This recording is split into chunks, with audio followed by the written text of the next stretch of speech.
En esta historia de Génesis 32, la Biblia nos enseña que no siempre parece que Dios está a nuestro lado. A veces Él permite que los cristianos soporten pruebas, tentaciones, sufrimientos, es decir, la cruz. No obstante, no es para destruirnos, sino para fortalecernos y finalmente bendecirnos. Esa noche Jacob se fue a dormir a su tienda de campaña inquieto y preocupado. Se sentía inseguro y con temor, no sabiendo qué podría sucederle a él y a su familia, porque había sido informado por sus servidores de que su hermano Esaú se acercaba con una tropa de 400 hombres armados, guerreros, rudos y valientes. Y él tenía apenas sus 2 mujeres, sus 11 hijos, sus ovejitas, sus cabritos, sus camellitos. Hermano a quien Jacob, ¿por qué tenía miedo de él? Porque hacía más de 20 años atrás él lo había engañado a su hermano. ¿Se acuerdan que se hizo pasar por su hermano? Y así engañó a su padre ciego, y su padre ciego, Isaac, le dio la bendición en lugar de Esaú. Ante la posibilidad de que Esaú pudiera atacar el campamento de noche, sin previo aviso, Jacob tomó esta decisión. Se levantó aquella noche, a pesar de que ya estaba acostado, tomó a sus 2 mujeres, a sus 2 siervas, a sus 11 hijos y pasó el vado de Jaboc. Así quería cruzar el arroyo en secreto, en mitad de la noche, mientras los hombres de Esaú todavía dormían. Y parece que tenía miedo de que si su hermano llegaba por la mañana y se le adelantaba, le impediría cruzar o lo mataría. Los tomó pues, e hizo cruzar el arroyo a ellos y a todo lo que tenía. Transportó a todas sus pertenencias, a toda su familia, y esa tarea supongo yo que le habrá llevado 2 o 3 horas, trasladar todo el campamento y cruzar un arroyo. De 50 metros de ancho en esa parte, pero de 30 centímetros de profundidad. Pero ya es suficiente, con gran dificultad, pasar entre las piedras, de noche, con niños, con animales. Realmente para hacer eso en la de medianoche es porque tenés mucho temor. Después de hacer esto, y seguramente él cruzó primero para ver cuál era el camino mejor para su familia, y puso a su familia a salvo del otro lado, y él regresa y nos cuenta el versículo 24 que se quedó Jacob allí solo. Se separó de toda su familia en un lugar solitario. ¿Para qué? ¿Qué creen ustedes? Oró con gran ansiedad, porque seguía lleno de temor y se sentía débil. Y en esos momentos de gran ansiedad es un gran consuelo lo que nos dice el Salmo 56. Que Dios, al ver nuestras lágrimas, cuenta cada una de nuestras gotas que caen de nuestros ojos y las reúne, por así decirlo, en un recipiente de oro. Como dice en el Salmo, tú has contado mis huidas. Pon mis lágrimas en tu redoma, en tu odre, en tu recipiente. ¿No están ellas en tu libro? Y si Dios toma nota de sus lágrimas, de modo que las registra en un libro, significa que con seguridad les responderá en la necesidad que tienen. Y eso es lo que va a pasar ahora. Dios le va a responder a Jacob su oración. Pero fue así. De repente, vio una figura que se acercaba en la oscuridad. Habrá pensado, es mi hermano Jacob, me ha encontrado. O tal vez, ¿y si es un ángel del cielo que me viene a comunicar un mensaje? Pero no era su hermano, no era un ángel. Lo tomó de sorpresa, le salió de la nada y en la penumbra de la noche, sin mediar muchas palabras, comenzó a combatir con Jacob. Pero lo que Jacob no sabe, que vosotros sí sabéis, es ¿con quién luchaba él? ¿Con quién luchaba? con Dios. Así que si Dios viene para luchar contigo, es una prueba de fe. Su abuelo Abraham había pasado algo así en Génesis 22. Y en Génesis 32 el nieto Jacob tiene otra vez una prueba. Y luchó con él un varón hasta que rayaba el alba. Es la sublime tentación que sucede a veces en la Biblia, en donde el cristiano no lucha con carne ni sangre, no lucha con el diablo, sino que lucha contra Dios mismo. De aquella noche, el profeta Oseas en el capítulo 12 dice: y en su fuerza luchó con Dios, y venció, y lloró, y le suplicó. En Betel lo halló, y allí habló con él. Jehová de los ejércitos, Jehová es su nombre. Este episodio es el momento más importante de la vida de Jacob, culminante, un antes y un después. Dios prueba a Jacob en un combate físico y espiritual. El mismo Dios que le había dado promesas y la garantía de su bendición y de su presencia, ¿se acuerdan aquella noche en Betel, Génesis 28? Cuando el joven Jacob huía de su casa y tuvo ese sueño donde había ángeles que subían y bajaban de una escalera que llegaba hasta el cielo, y allá arriba en la escalera estaba Dios.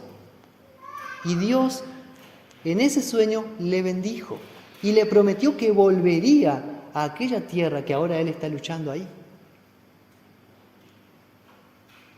Jehová prueba la fuerza de Jacob, pero la fuerza espiritual, la fortaleza de su fe. Fue un combate físico y espiritual. Para Dios, con el objetivo de fortalecer y disciplinar la fe de Jacob. Y tal vez podría servir esta comparación para entender qué estaba pasando ahí. Es como que si yo tomo una manzana que tiene Tomás en sus manos y quiero jugar con él. Y él me va a perseguir porque yo le saqué la manzana. Y vamos a trabarnos en un combate cuerpo a cuerpo, forcejeando, y yo intentando que él me saque la manzana. Obviamente que voy a reducir mi fuerza y voy a dejarme vencer por él. Así también Dios se humilla y es como una especie de juego y forcejea con Jacob, pero para Jacob no es ningún juego, es en serio el combate. Pero para Dios es como un padre amoroso que prueba la fuerza de su hijo y al final se deja caer y con una sonrisa se deja vencer. Pero no todos comprenden esta actitud de Dios con respecto a uno cuando nos pasan estas pruebas. Por eso requiere aferrarse a la palabra del Evangelio en ese momento que para nosotros es un momento de aflicción y de cruz. Así lo hizo Jacob esa noche. Y este Dios, cuenta el texto que es Dios y hombre, porque el mismo varón dice: has luchado con Dios y con los hombres. ¿Quién puede ser el Dios hombre? Sino Jesús. Y esto es lo extraordinario y que yo no tengo explicación ni nadie tiene explicación para esto. Jesús encarnado, luchando cuerpo a cuerpo con su antepasado Jacob, 1800 años de su propia encarnación. Un misterio que escapa a nuestra comprensión. Finalmente, después de notar que a Jacob ya le quedan pocas fuerzas y que está exhausto, porque pasaron un rato peleando hasta que salía el sol o antes de amanecer, Jesús decide suspender o finalizar este combate. Se humilla a sí mismo, reduce su fortaleza y con amor se deja vencer como un padre a un hijo. Por eso está escrito que cuando el varón vio que no podía con él, tocó en el sitio del encaje de su muslo y se descoyuntó el muslo de Jacob mientras con él luchaba. Ahí entre la articulación de la cadera con el fémur, donde pasa el nervio ciático. Habrá dado un grito de dolor por el nervio ciático. Y con ese golpe en la cadera, Dios le demuestra a Jacob lo siguiente: que Dios, si te pone en una prueba, también decide cuándo termina. Jacob vence en la lucha, pero aprendiendo que si gana no es mérito de él, sino por la gracia de Dios. Comprende que una prueba que viene de Dios no es para mal, sino para bien. Y que Dios tiene en todo momento el control, aunque parezca, enemigo nuestro. No lo es, nunca lo será. Es la oportunidad para orar y perseverar en esta prueba, en la palabra de Dios, sin desmayar. ¿Se acuerdan la mujer cananea? Cuando Jesús la probó y ella dijo, sí, Señor, pero aún los perrillos comen de las migajas que caen de la mesa de sus amos. Entonces respondiendo Jesús dijo, oh mujer, grande es tu fe. Y aquí entramos en la parte más cristológica que nos revela el propósito o la misión de Jesús para salvarnos a nosotros. Fue Jesús, Dios hecho hombre, el que se humilló a tal punto por Jacob y por nosotros, para protegernos no de Esaú, sino del peligro mortal del pecado, la muerte y el infierno. Allí incluso se libró un combate mayor que el relatado en esta historia, en el cual el Hijo de Dios se trabó en una lucha con el propio Padre. Al asumir y cargar con nuestro pecado, Jesús debió enfrentarse con la ley de Dios el Padre. Perdón.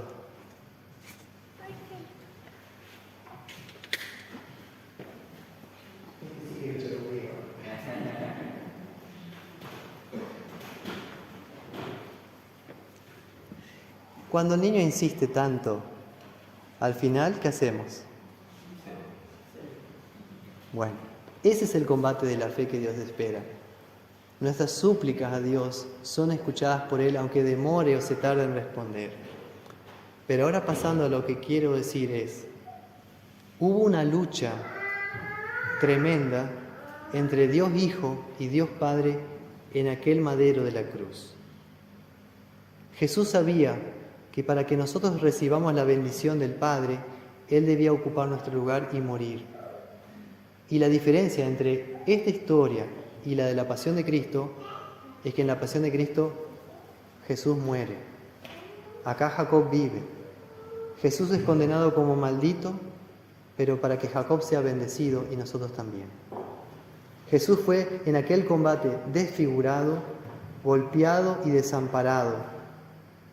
Y dice en Isaías 53:4, lo dice la palabra, herido de Dios y abatido, derrotado por Dios Padre.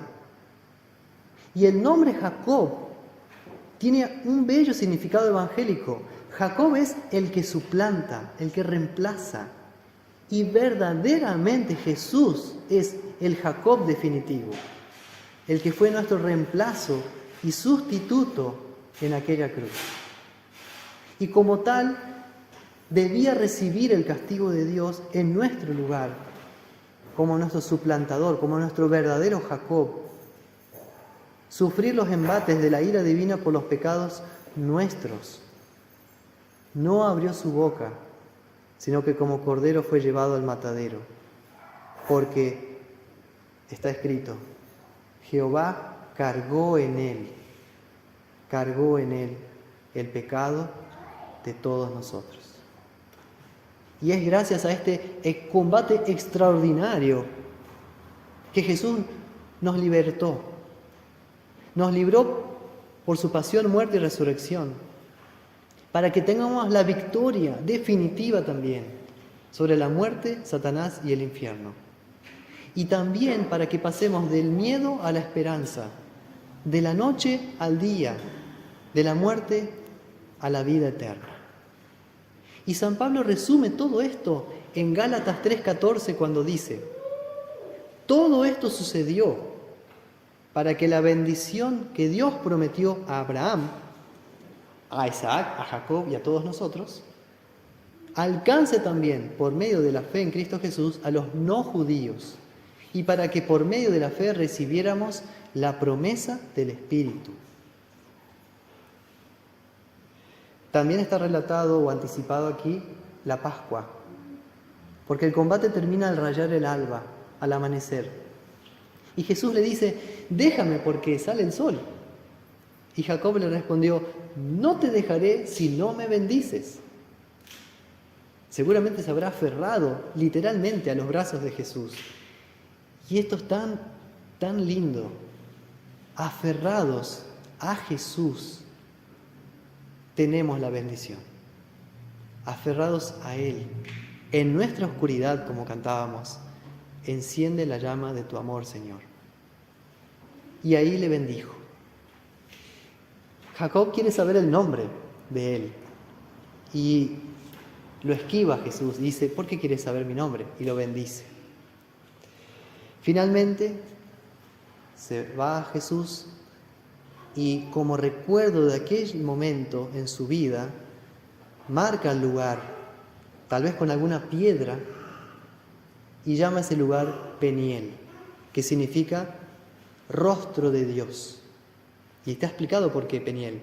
Porque vi a Dios cara a cara y fue librada mi alma. También nosotros de manera semejante señalamos, apuntamos, indicamos a Jesús, no con piedras, con palabras y obras, como cartas vivientes, con el arte y con la música. Así salió el sol y Jacob cojeaba de su cadera. Y en la Biblia NBI de estudio dice que probablemente era el nervio ciático y quedó cojo toda su vida. Y incorporó una costumbre dietética para que su familia supiera siempre qué había pasado con él. Conservó entonces abstenerse de comer esa parte del muslo.